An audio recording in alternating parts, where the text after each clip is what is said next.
Good evening. It's a great honor and pleasure to be in front of you. On a lot of honorable guests, and for me, every student is an honorable guest for me. So both current, former, and the future. So thank you all for your time. I only feel bad that some of you are standing and you have to stand for the next hour. But thank you for the opportunity, Velinkar and Dr. Uday Salunke, for this forum, platform for me to share the vision that I sort of co-created with the father of marketing, Dr. Philip Kotler. And it's really a blessing to even be noticed by him, let alone work with him. So I just want to share this journey. What we did was in Kotler, everybody, all of us grew up studying marketing from his book. But what has happened is that the world has transformed because of the new age technologies into something else. And so we coined this term like it's transformative marketing. And it's just part of the element of business transformation.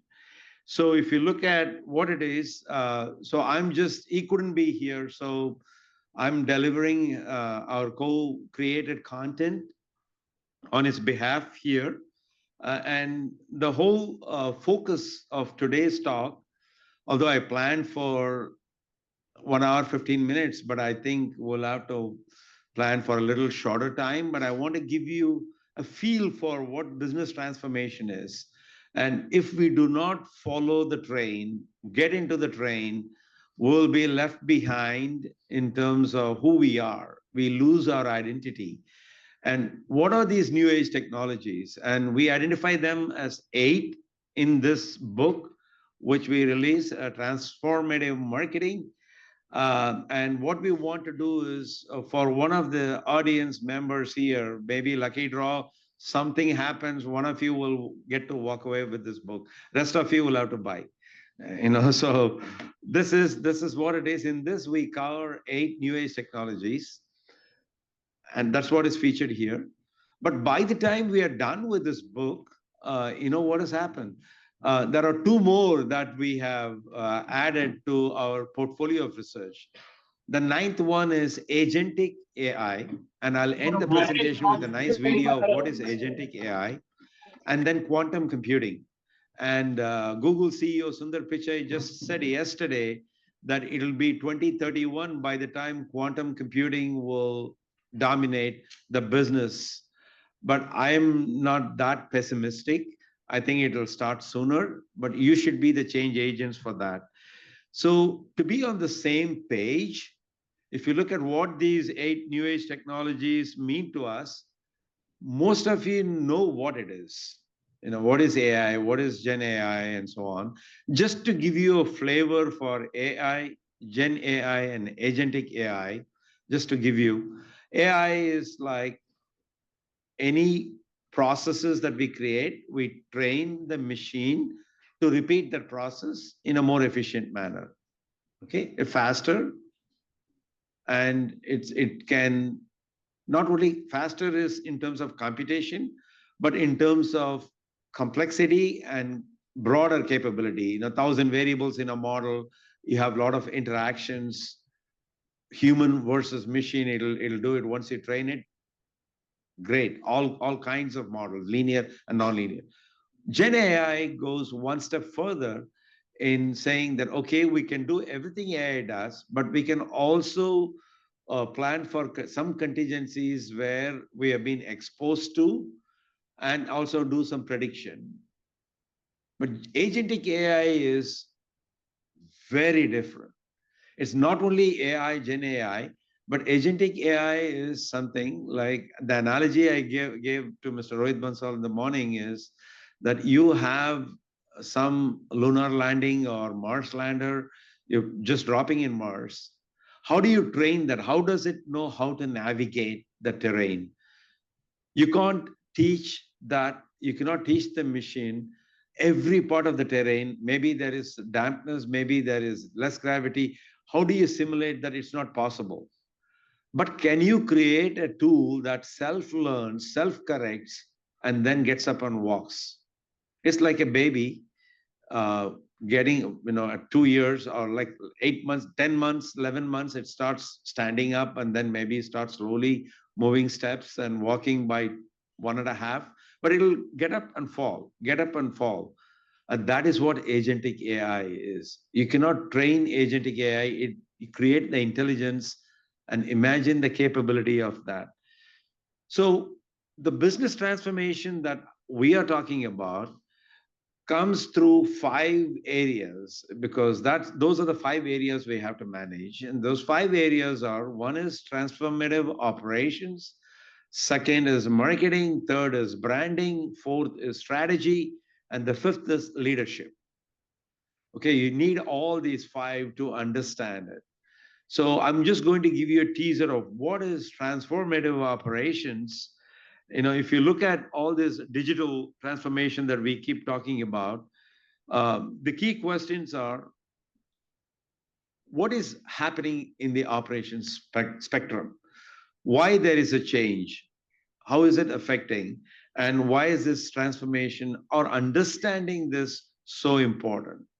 And to do that, we need to define what is transformative operations. And me, Kumar and Kotler, we give a formal definition, which is a transformation of organizational systems, resources, and processes, using our 8 new age technologies to improve business functions, most importantly, that can generate superior value offerings, so to all key stakeholders. So that is what the definition is. How are you going to improve on your process? What is it? So, well, what is it? I've said. Why does it matter? We believe that it matters because it brings 3 things. And what are the 3 things? One is operational agility, second is efficiency, and three is scalability. Agility, efficiency, and scalability in a hyper competitive global market. Will give you examples of each of this, okay, as a teaser. And then it also says that, well, you can do it in isolation, but you also have to integrate all of these technologies, the resulting offering. Is there one company that does all the 8 things? And some of the Wellinka students are familiar with that. Is there one company that is integrated, not in isolation? One is doing it individually, idiosyncratic, another one in a synergistic manner. So there's one company. We'll look at that company in a second. But the integration is the key thing and how it works. So let's look at the agility of the first one, then efficiency and scalability. But agility, what is agility? It's a swift response to market changes, customer demands, and supply chain disruptions. And which company is excelling in this aspect? You have Kraft Heinz Agile at Scale framework. What they can do is, this is something very unique. What they can do is the teams focusing on revenue management, innovation, logistics, and so on. They collaborate with Microsoft to integrate AI and this agile practices. And then they have the supply chain control tower, where centralized monitoring using Azure, Microsoft AI, and IoT optimize supply chain operations for 85 product categories. Doing this, integrating this, creating this agility with the newest technologies have resulted in $30 million in sales, 42% reduction in operator alerts, enhanced operational efficiency and risk management. What is the key takeaway? Harnessing this newest technologies for agility enables data-driven decisions, workflow automation, and most importantly, customized operation. So this is something, can every company emulate is the issue. Can they?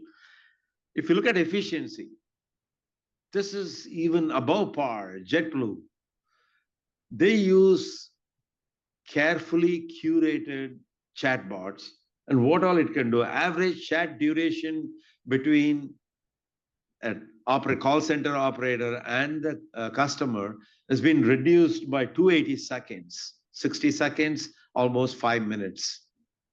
60 seconds a minute, 5 minutes. Imagine if you can reduce the call center calls by 5 minutes for each customer, what would be the saving? One is 73 hours of agent hours saved, and agents focusing on complex customer inquiries. Most of the time, humans may not be able to handle, or even if they were trained, they would forget at that moment. And therefore, this AI tool can do that. So future enhancements are planned in terms of when the customer calls the call center, what is the sentiment? Are they angry? Are they happy? Are they sad? Or are they disturbed? Are they in distress? And based on that inquiry patterns, it'll respond. And then actionable insights. Again, this is something JetBlue has taken it to a different level. If you look at the scalability to go up and down in an environment that is unpredictable, scaling operations without significantly increasing cost, that is very critical. You can always say, okay, I want to scale up, I'll outsource it. That's going to increase cost. This is not what it is. Industry partnerships. So Helsing and Saab collaboration. Helsing is AI and signal processing expertise. Saab is hardware-based sensors and self-operating systems. And the collaboration areas that they have is for scalability, enhancing electronic warfare and surveillance for combat aircraft. Because this is very critical. Suddenly there is a war from one aircraft, you need thousands of aircraft, you need to monitor. How do you scale it? And then developing sensor and command control systems for multi-domain use. So Saab invested 75 euro millions in Helsing, and Helsing valued at 1.5 million euro during the funding round. So both we are showing idiosyncratic as well as synergistic tag teaming, but this is the way the operations are evolving that you need to be cognizant of. So what triggers this transformation in this operations area? There has to be a trigger, isn't it? And we find three triggers. One is the uncertainty tension. We argue in detail, but I'm going to show you just one here. Example of uncertainty tension. Then adaptive capabilities. See, adaptiveness is a unique skill set. People build static capabilities. I'm good at calculus. I'm good at this. People build dynamic capabilities, meaning I'm good at learning. I use econometric methods. Today, I can learn how to use Python and code and use AI-based machine learning. That is dynamic capabilities. What is adaptive capabilities? Hey, you talk to me in history, I can talk to you nicely. You talk to me in geography, science, math, every subject. I can adapt myself to anything you ask.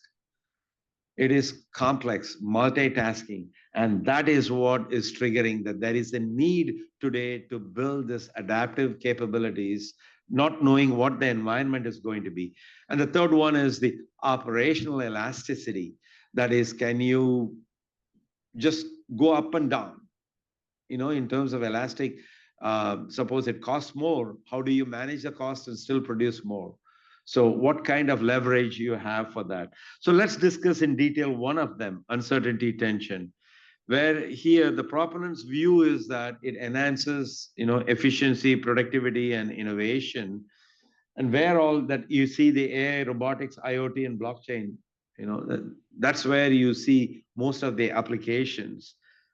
And both cloud computing, which has been now there for almost 15 years, as well as the metaverse, which went up and then down. They closed the Meta division. And so for Meta, what one of the projects we did is to understand why metaverse did not take off.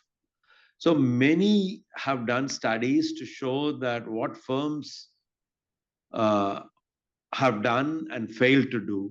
But we took a perspective of consumers, why consumers resist adoption of metaverse.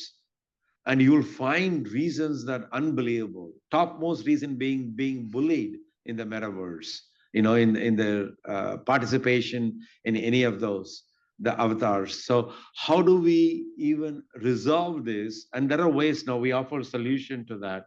So the critics' view of this uncertainty tension, you shouldn't adopt or adapt to new age technologies both, is high cost operational disruption and job displacement. This is the risk. Everybody fears I'm going to lose my job.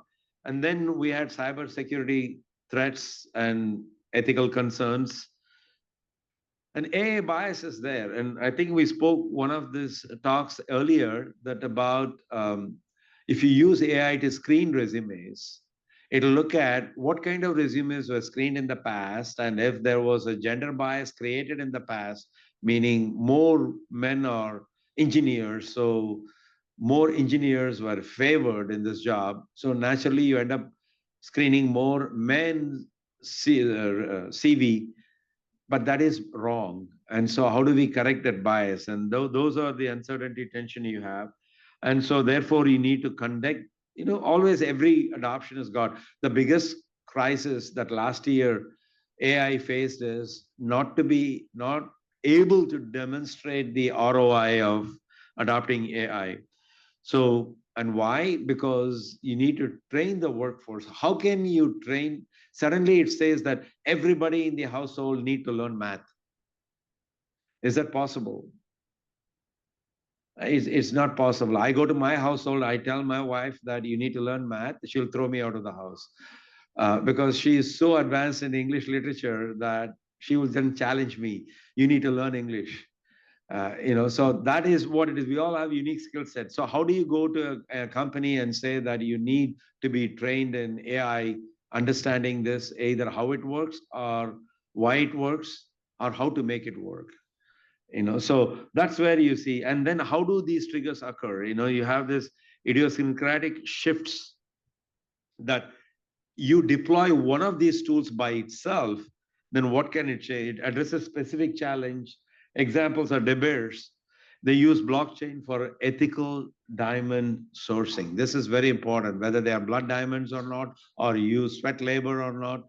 That is there. And BMW, it's great digital twins to optimize manufacturing layouts. They have created this multiple robots lookalikes and make it happen. And then GE uses this IoT sensors for their jet engine monitoring. As to, we look at a black box alone, but then as the plane flies, the best news of the plane flying happened today. How many of you have gazed the sky and see the birds flocking in a V shape going? And why do you think it does that? Less resistance.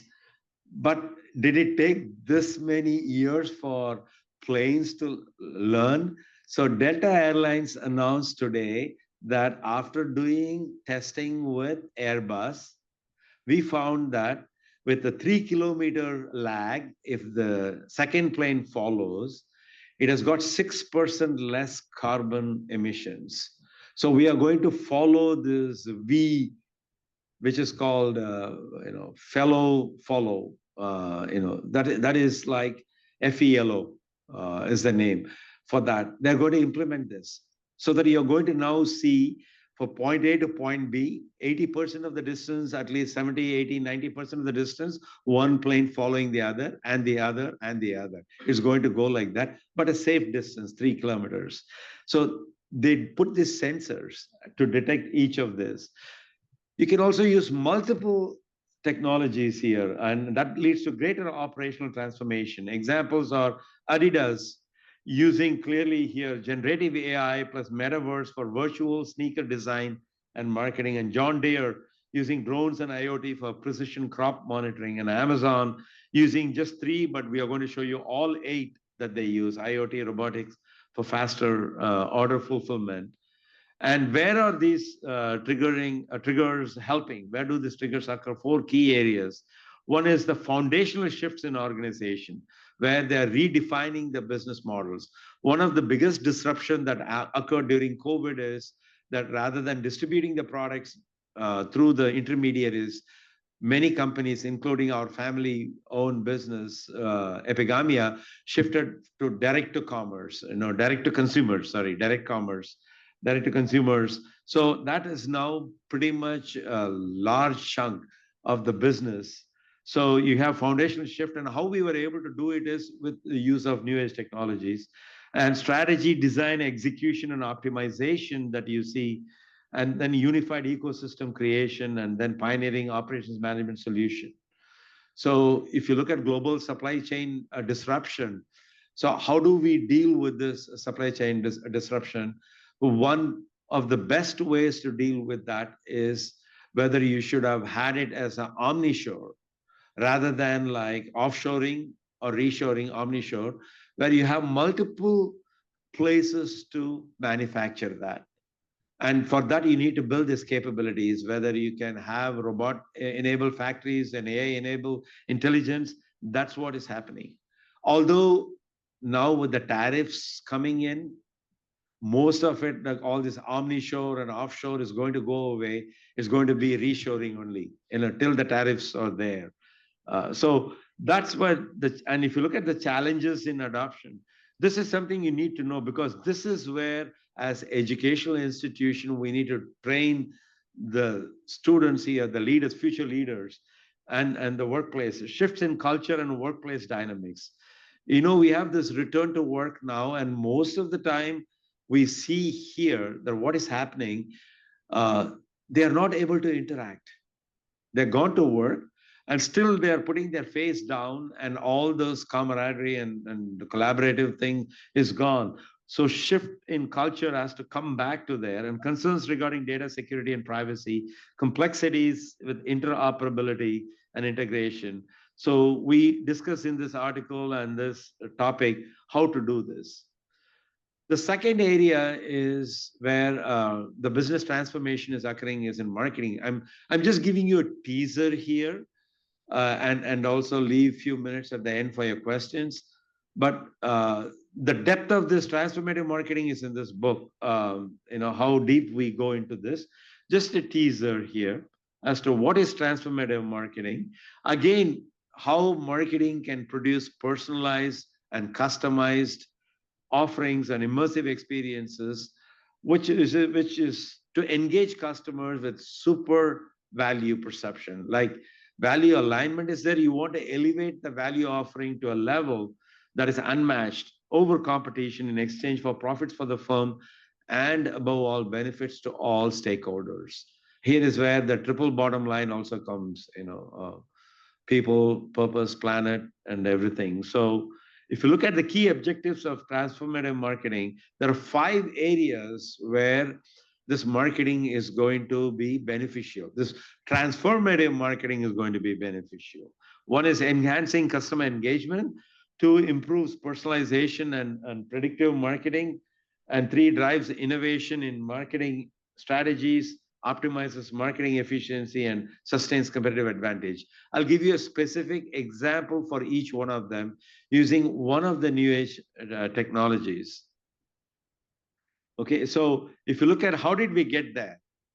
Why was this sudden need? We had Kotler's marketing going on fine. Why is there a sudden need for this transformative marketing? And the triggers are three. One is constantly, if we are in a state of tension. The first one is, I'm giving you an example of GE here. The Jeff Immelt was the head, and constantly, what were they facing?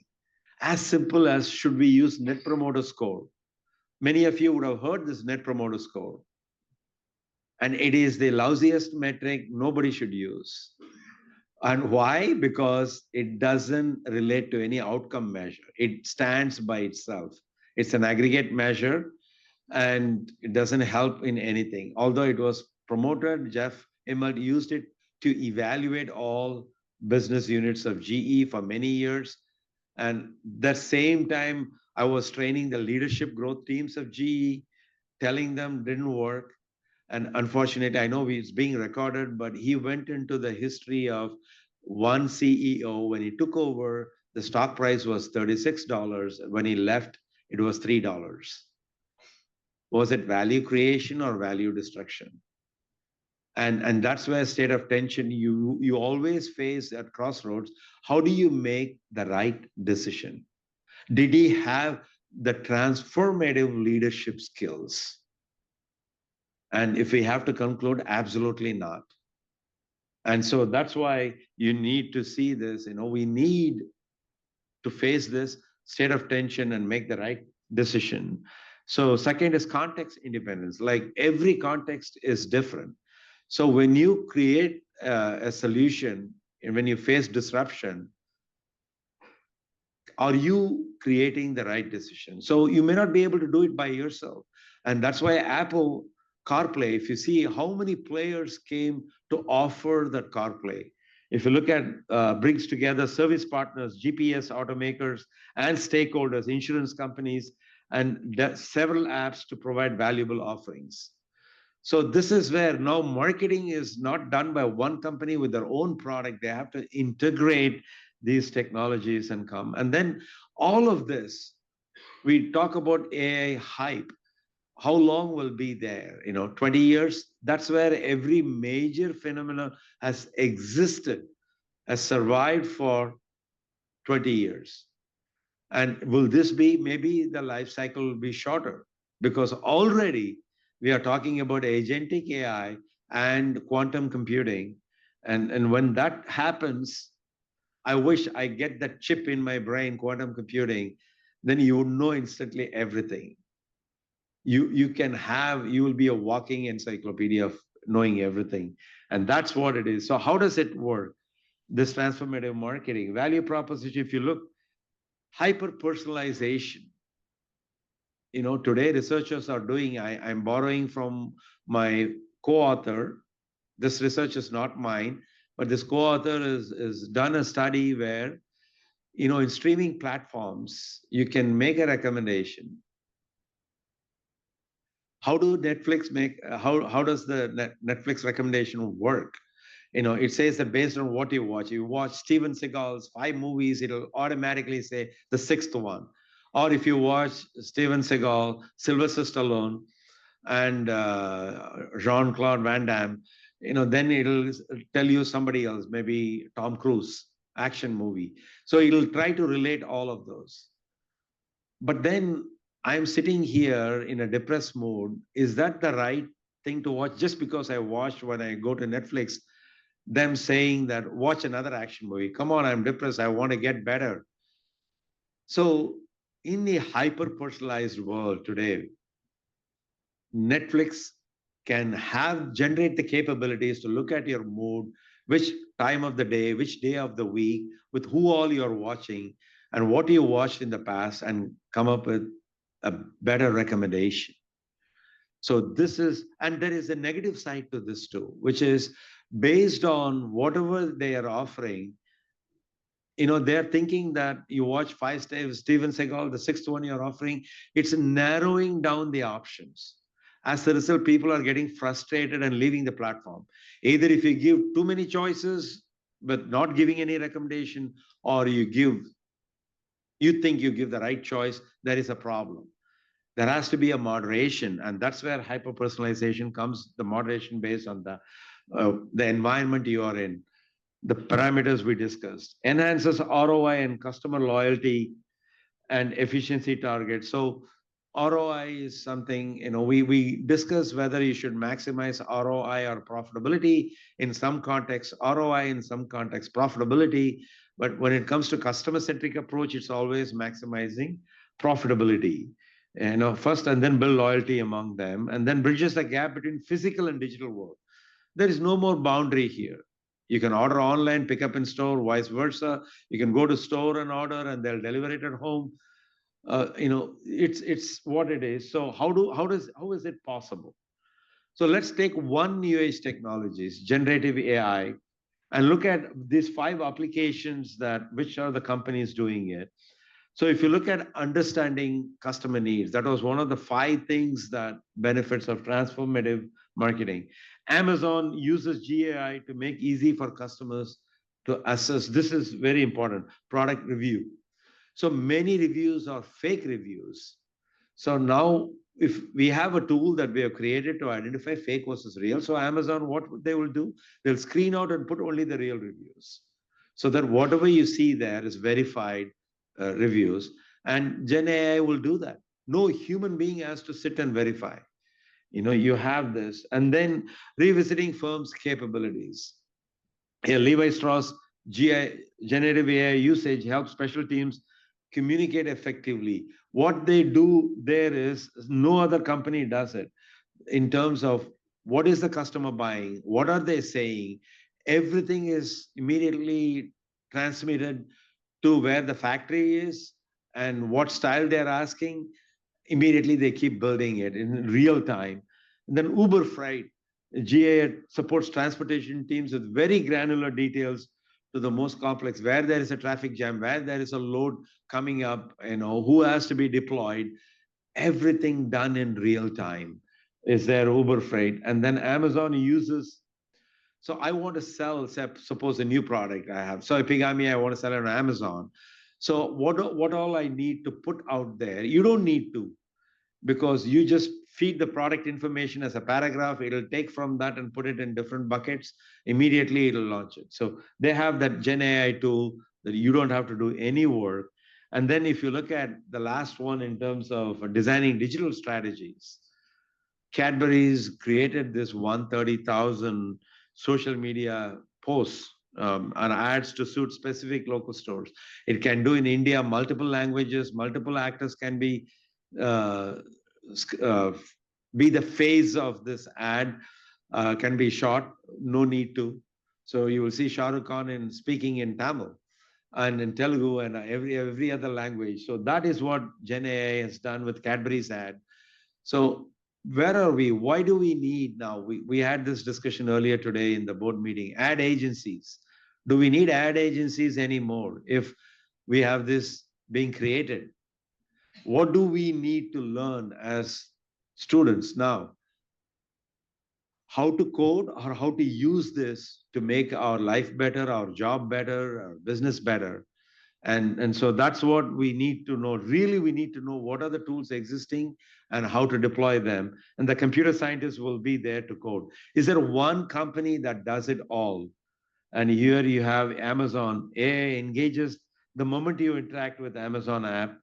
GAI is used for developing product review sites, and ML is used to understand consumer preferences. And then metaverse is to create virtual stores. In India is the only country that has done this. 5 Indian cities where users, can shop, socialize, and win prizes. It's like IPL. When you watch, you have that betting going on there. So IoT is, Amazon Web Services. You have used to provide a whole range of solution to integrate devices, and robots are used in warehouses. There are a lot of videos that I show in our class when we do that to identify. And then drones are used to airdrop the packages, which is the last mile delivery, which is the most problematic one. And how do you navigate and just go to the house and drop it? And then blockchain is definitely done to authenticate products, what it is. So here is one company is able to do everything in a synergistic manner. So why can't everybody else join the bandwagon? But that's why Amazon is Amazon and going. The third area where transformation is occurring is in branding. This is a very different world. I'll start with a quiz. What are the strongest, the most recognized technology companies? Google, Microsoft, OpenAI now also, who are not known for technology, Costco, Walmart, CVS, Drug Mart, any of them. So who should be, when they bring out a technology product, Gen AI product, for example, who should be branding? Who is not known for technology? So what should they do for consumers to recognize their product? Should they be branding or not? They create a brand. These are Walmart. They're just like retailer, distributor, and so on. So if they bring out, you would expect them to brand it. Microsoft, why do they need to brand their product? Google, Gemini, Microsoft Copilot, Amazon, whatever, Alexa, Echo, so many of them are there. It is the opposite that is happening. That is the puzzling thing here. So we'll get to that there. We have to define transformative branding. And it says that it is a strategic process of positioning new age technologies in a way that it enhances trust, market adoption, and consumer engagement. So the products we are talking about is not cereal we are eating, but all those products that come out of based on NAT applications. So it goes beyond traditional branding by humanizing technology, which is the process, and then creating emotional connections, which is people, and aligning with societal values. And this is where agentic AI can really understand emotions so well. So the key objectives, there are five objectives of transformative branding. One is to build trust and market acceptance, to differentiate and position technology brands, which is very difficult, enhance customer engagement and adoption because creating stickiness to that is very difficult. And then future-proof brands in the digital era and align branding with ethical and regulatory considerations. Let's go with an example, case study. I don't know how many of you have gone to Stop and Shop in the US. There is a nice robot, Marty. It's a friend of everybody here. It was originally installed to spot aisle hazards and alert the store employees in case something had fallen down. Consumers will walk and get tripped. That's the purpose of it. But if you look at Marty has now transformed into a relatable brand ambassador through humanized features and public appearances. And these changes include likable physical features such as googly eyes, see what it is, and then it has got upgrading skills to help detect restocking and misplaced items. This is a problem. When you go to a shelf, you won't find the item or it's all misplaced. This will identify and inform somebody to come and fix it immediately. And then third, serving as a co-worker to the store employees rather than being perceived as a job threat. See, here they all embrace this. And everybody, every employee goes to Stop and Shop and says, no, I cannot be without Marty.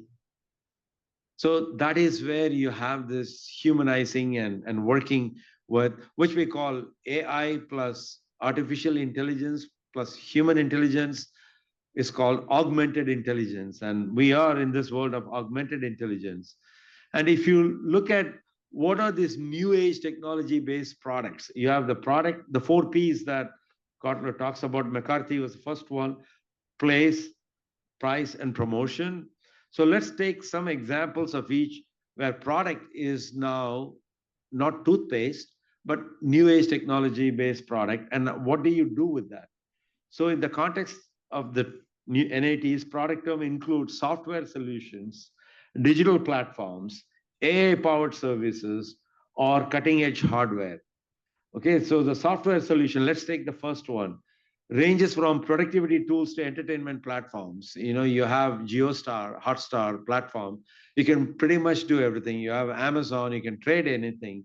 So those are the things that are doing constant evolution to address the dynamic needs, scaling up and down.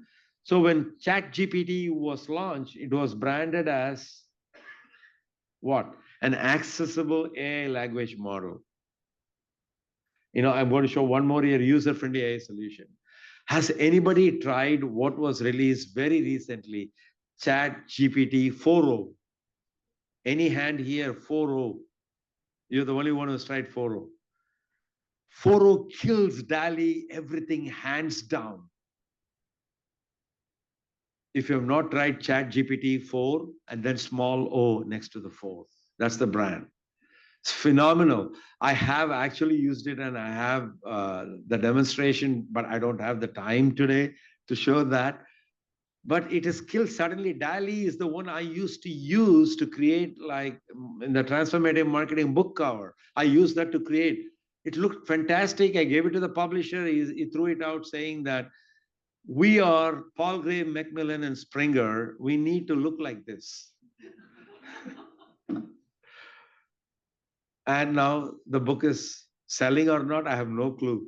But it would have sold much better with that. So this 4.0 is something is creating a wave, but the subscription for that is a little pricey.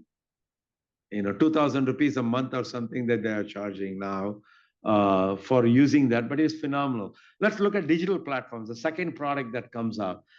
They enable users to collaborate, connect, and engage with the content. NVIDIA is a great example. Products are branded as accelerators for industries like autonomous driving, healthcare, smart cities. I have a beautiful example in the full article. If you want to win a car race, you don't need to be like Karthikeyan or somebody here. You just need NVIDIA chip in your car, and all the tires have sensors. You sit in the car, basically, it is telling you, given the terrain conditions, press the accelerator, go at 160, and the turn is coming. It says, just release it right now. Do this. It is telling you to do the race. You don't need to. You can just win the race. And so that is what NVIDIA has increased the capability of this. And AI powered services, you see, they leverage advanced algorithms and machine learning. And this is something Ripple's blockchain branding emphasizes practical use cases like speed and cost effectiveness for the payment system across banks. Ripple, very secure and very secure transfer, and you get proof instantly. And if you look at the third product, the last one, cutting edge hardware, smart phones, wearable AR devices, and you have these drones, DJI's Mavic series. This is what the drone looks like. It's for creative freedom, innovative cinematography, and industry solutions. Most powerful drone there in terms of capabilities. This is the product. So how do you brand it? Like, should you brand it with the company? What are the issues here? Look at the second P, pricing. The traditional pricing model we learned is cost plus, break even, competitor, all I can afford. They're all gone. In the NAT based products, you have subscription based pricing model here. OpenAI offers tiered subscription based on usage and user interface path, adapts pricing to the scale and complexity. Pay as you go pricing based on the usage, actual usage, eliminating high upfront costs. Amazon Web Services service pricing. And then you have the tiered pricing, which is NVIDIA Omniverse provides a free plan for individual users and so on. So, and then you have the freemium models on pricing, will provide free access to basic features and advanced capabilities. Here, Runway Machine Learning offers free access to this AI-powered tools, which is very powerful in video editing and so on, creating photo shopping. Everything can be done in faster processing. And then finally, license-based pricing models sell licenses tailored to the enterprise needs. Cisco offers these devices and blockchain solutions with license pricing based on how many devices you have put it on and how much usage you're doing. So license-based, you get license for 100,000 and so on. If you look at Place, it's even more daring. Online marketplaces in e-commerce. We have this consumer-oriented hardware like IoT devices, robotics, Oro Dog Companion are sold through company websites, retail outlets, and online. And then you have direct sales to enterprises or to consumers. You have app stores to order consumer applications. We are talking about distribution here. Developer platforms and open source like Ethereum's blockchain are distributed by open source communities. Then you have consulting and managed services are delivered through multiple design, implementation, maintenance, all through cloud services. And then all the solutions are also distributed, where the data is stored and instantly where we retrieve. Today, I also pay, because I travel so much, to Google monthly subscription to have the cloud space to store everything. All this presentation was stored there and then downloaded because they are like picture heavy, very heavy files. So places changed. And if you look at promotion, this is even more glaring change. No longer we talk about, we had in the board meeting also today, search engine optimization. I wanted to come first. No. Where do you want to come? When somebody searches for something, you have the AI overview in Google. You want it to come there, your product or your service or your finding. So it says promote through sponsored content, interviews, and industry publications. And you should leverage platforms like LinkedIn in everything and showcase features at virtual or physical launch events. Today, so many of them we feature in the metaverse world. So this is about the four areas that where the products, NAT-enabled products are happening. But this is the branding dilemma. This is the question I asked you first. Here, brand its NAT solution, new age technology solution independently, like Gemini, Google Gemini, or Amazon SageMaker, or ChatGPT, OpenAI, and Microsoft Copilot, versus use the net to strengthen its overall brand. You don't need to separately brand, but you introduce a great technology product because of which your parent brand, which is Target, its equity will go up. Is this even a right strategy? What if the technology fails? They're going to say, come on, they're like not even thinking right. They're not a technology company. How can they get into this? They should have simply outsourced it to Google or Microsoft. That's what they would say. But this has happened. Now you need to explain why this is happening. And so this question is asked in all of these companies, just as an example. And so, what is the role of branding in with the new age technology enabled products? So, what expectations we have to deliver, and does this mean that branding is always essential and valuable when it comes to that? We have already seen Walmart, Costco, Target; they don't do it, But then, so it's always essential and valuable.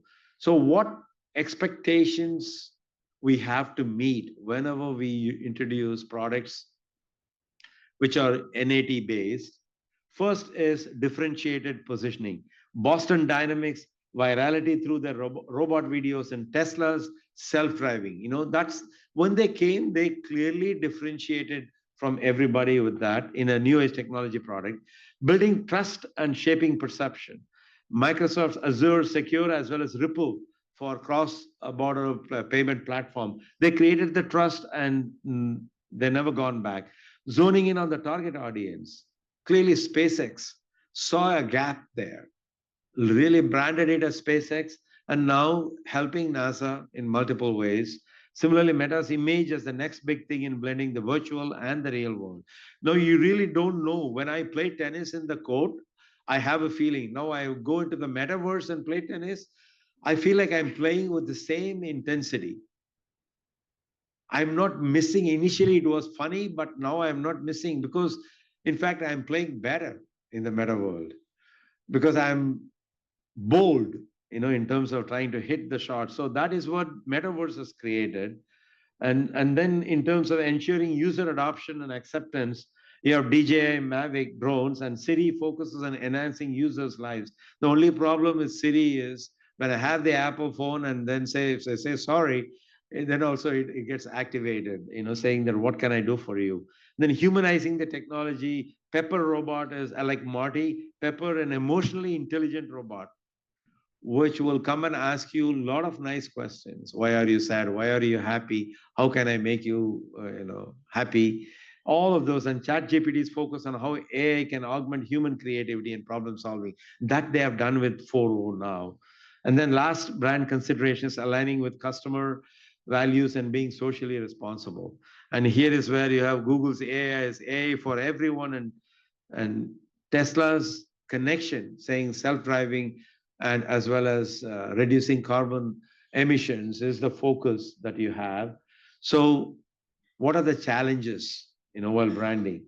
So there are few challenges that we have to look at. One is the misalignment of technical considerations with brand consideration.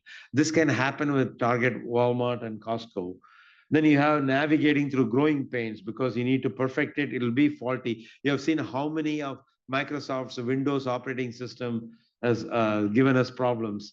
Catering to specialized markets, global markets, navigating the regulatory framework, which can change within a country as well as country to country, ensuring an integrative and collaborative, and most importantly, keeping costs low and protecting confidentiality and intellectual property, and seeking validation from the user base.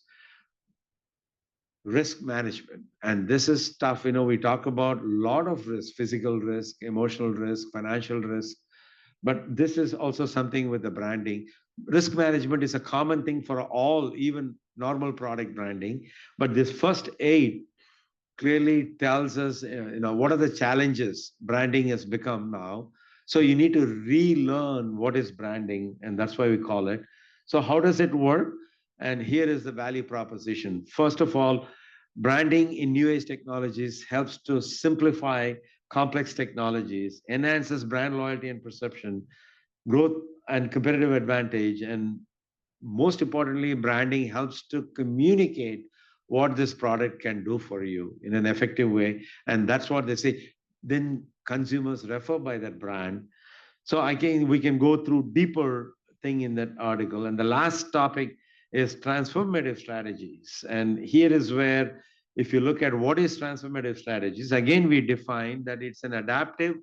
See, always we say that it is adaptive, not dynamic, because adaptive, as I explained to you, is very different, more complex, and technology-driven approach using NATs to create highly personalized, data-driven, and immersive strategies. Okay, so if you look at what are the key objectives, we look at three things here: enhancing customer personalization and engagement, leveraging automation and data, and integrating emerging technologies for competitive advantage.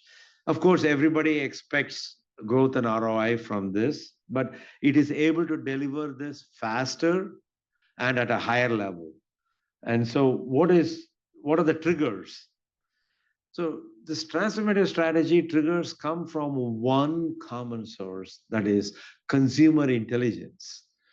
All the four triggers are relevant to are based on consumer intelligence.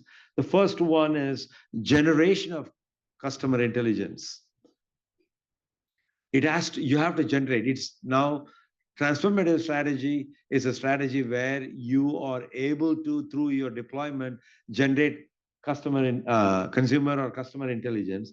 Then the second trigger is you also maintain privacy, because you're using technology. You can ensure privacy, protect it, not share it, because that is one thing, because with the secured platform and blockchain applications. Third, you look at data required for the generation of consumer. You identify what kind of data instantly you can collect. Put sensors, put facial screening.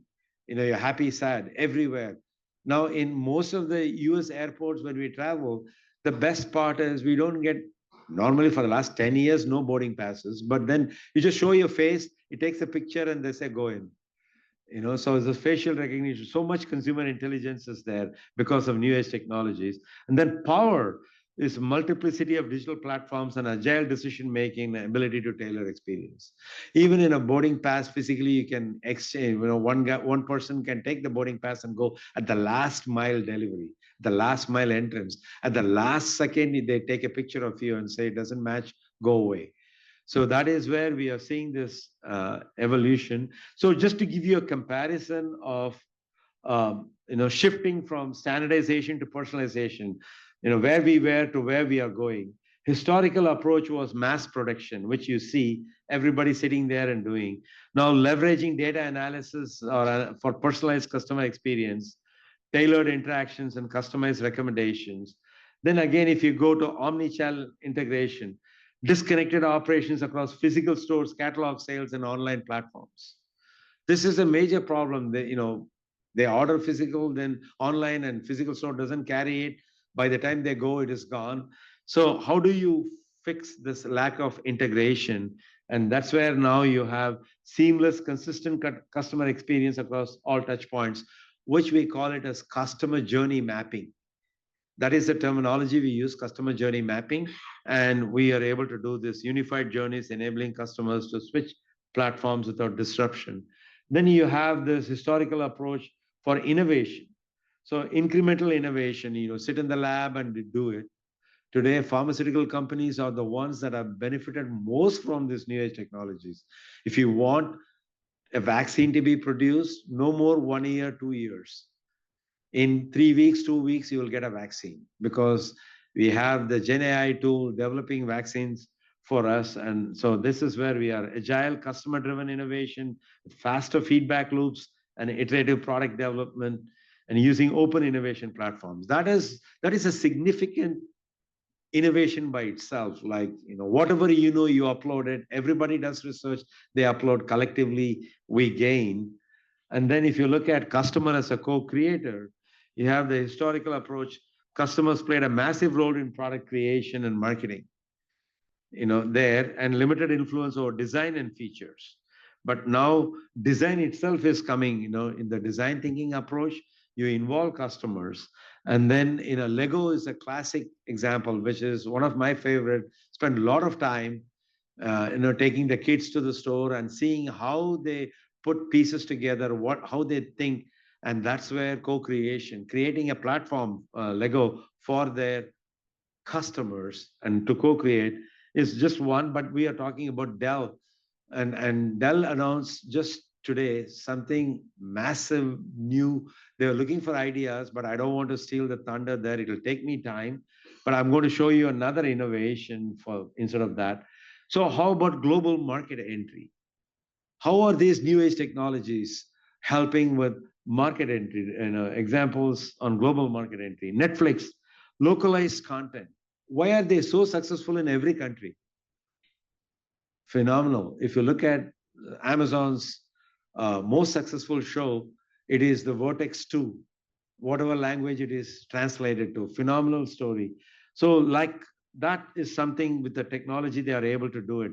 Contextual AI platform for creating tailored content, seed tag, metaverse initiatives like brands like Gucci, L'Oreal, using virtual storefronts in each of those countries. And Nestle's IoT enabled coffee machines provide insights on consumer preferred. This is something I love it. You can buy this one machine with different settings that based on which country, what kind of thing, it will create the product for you. So where are we now? A Norwegian seafood trust, ATIA blockchain ensures transparency in fish farming. And then if you look at innovation strategies, how can you innovate faster now? No longer that traditional model. Platform-based innovation like AWS and Azure enable startups to innovate rapidly. Co-creation is happening. Innovation ecosystems via API and digital platforms where democratized access. And Bayer is AI-powered clinical trials and drug discovery, which I told you 3 weeks. Hanwha Life, metaverse-based financial advisor. This is fine. You're very sensitive to talk a lot to your financial advisor. You can talk to Hanwha Life. It's a great Gen AI agent. Whatever you want to say, I want to give money to this, I want to give this charity, because you might be sensitive to some political party saying that I want to give money to that. You can do all this and it'll advise. And Padova's IoT framework is urban IoT systems optimizing energy production, resource efficiency. So if we are here like this, the power of transformation. So how do we bring this knowledge to you? So what me and Kotler have thought is to package them as a certificate program, as business transformation. And this content that I gave you as a teaser is available in over 600 slides as 4 modules. And to implement this, you need transformative leadership. And what is that? What kind of qualities you need is what being prepared right now. And then, it'll be added within like 60 days into this model, 5 modules you will have. And right now I'm going to show you 4. This transformative operations is what we wrote together, Kotler with, is forthcoming in a journal. Marketing is which I wrote in JM and our book on Kumar and Kotler's book. And branding is article under review in a journal as well as strategies. So these are the 4, that we package this content. So anybody who wants to quickly scale up, it's just a 20-hour module. You can go through all of this in 20 hours, self-paced, it'll walk you through, and then you gain this knowledge and immediately you can deploy. So that is what I see there. And the certificate ultimately will be branded certificate because it's transformative. And then it'll look something like this with both of us signing with our partner school. And so I'm not done. Okay, I'm going to show you one thing here, which is what the future is going to be. Okay, so watch this video for me, please.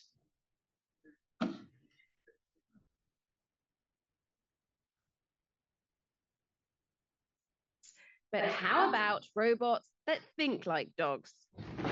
The Swedish startup Intuicell aims to make artificial intelligence more animal-like.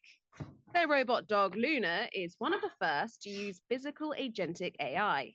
Unlike generative AI, which essentially does pattern matching to generate content or make predictions, the physical agentic AI used to create Luna can make decisions and take action towards specific goals, just like humans and many animals. The company says this means Luna can learn like a real dog. Rather than using a generative AI model and data sets to teach Luna how to walk, Intuicell will hire a dog trainer. The way Luna learns is based on how neurons interact and process information. In a sense, we're not talking about today's AI versus tomorrow's AI. I see this as the difference between machine learning and biological intelligence. What we want to show is that machines can have genuine digital intelligence to learn new things, to solve problems that they've never seen before, just like humans and animals can. Soothman says their breakthrough is based on more than 30 years of research into how the brain works that the company translated into their software. He hopes that next, human-like robots can venture into unpredictable environments such as space, deep-sea exploration, or disaster response. One possibility is sending intelligent robots like Luna to Mars. If you want to send a robot to Mars to build habitats for future generations, you can't do it with pre-trained models. It's impossible to train them on everything that might happen while they're there. They need to be able to figure things out and to experiment in that environment. So this is the technology that will allow any agent to do such exploration. Luna has now learned to stand on its feet. Intuicell says the robot dog is able to perceive, process, and improve by interacting with the world. Anna Stewart, CNN, London.